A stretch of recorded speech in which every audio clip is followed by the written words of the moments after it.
ಕೊರಟಗೆರೆ ಹೊರವಲಯದ ಕಾವಲಬೀಳು ಗ್ರಾಮದಲ್ಲಿ 2ನೇ ಚಿರತೆ ಸೆರೆ.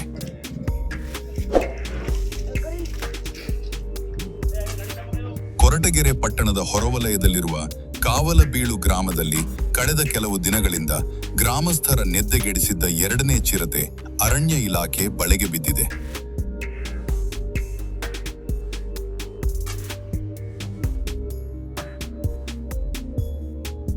ಚಿರತೆ ಕಾಣಿಸಿಕೊಂಡ ಬಳಿಕ ಗ್ರಾಮಸ್ಥರಲ್ಲಿ ಭಯದ ವಾತಾವರಣ ನಿರ್ಮಾಣವಾಗಿದ್ದು, ರಾತ್ರಿ ವೇಳೆ ಮನೆಗಳಿಂದ ಹೊರಬರಲು ಸಹ ಜನ ಆತಂಕಗೊಂಡಿದ್ದರು.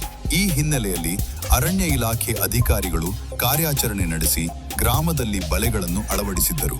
ಸೋಮವಾರ ರಾತ್ರಿ ಅರಣ್ಯ ಇಲಾಖೆಯ ಬಲೆಗೆ ಚಿರತೆ ಸಿಲುಕಿದ್ದು, ಬೆಳಗಿನ ಜಾವ ಸುರಕ್ಷಿತವಾಗಿ ಸೆರೆ ಹಿಡಿಯಲಾಗಿದೆ.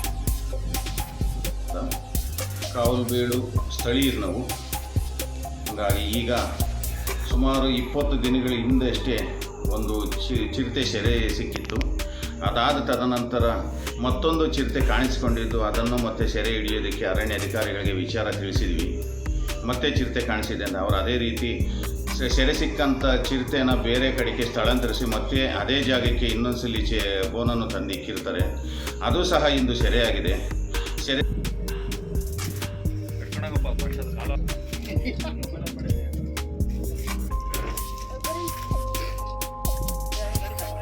ಸೆರೆ ಸಿಕ್ಕ ಚಿರತೆಯನ್ನು ವೈದ್ಯಕೀಯ ಪರೀಕ್ಷೆಗೆ ಒಳಪಡಿಸಿ ನಂತರ ಅರಣ್ಯ ಪ್ರದೇಶಕ್ಕೆ ಸ್ಥಳಾಂತರಿಸುವ ಸಾಧ್ಯತೆ ಇದೆ ಎಂದು ಅರಣ್ಯ ಅಧಿಕಾರಿಗಳು ತಿಳಿಸಿದ್ದಾರೆ.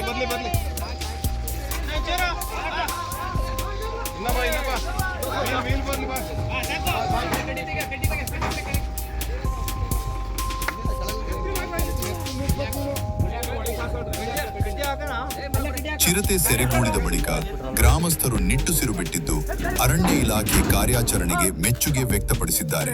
ಆದರೂ ಮುನ್ನೆಚ್ಚರಿಕಾ ಕ್ರಮವಾಗಿ ಜನರು ಎಚ್ಚರಿಕೆ ವಹಿಸುವಂತೆ ಅಧಿಕಾರಿಗಳು ಮನವಿ ಮಾಡಿದ್ದಾರೆ.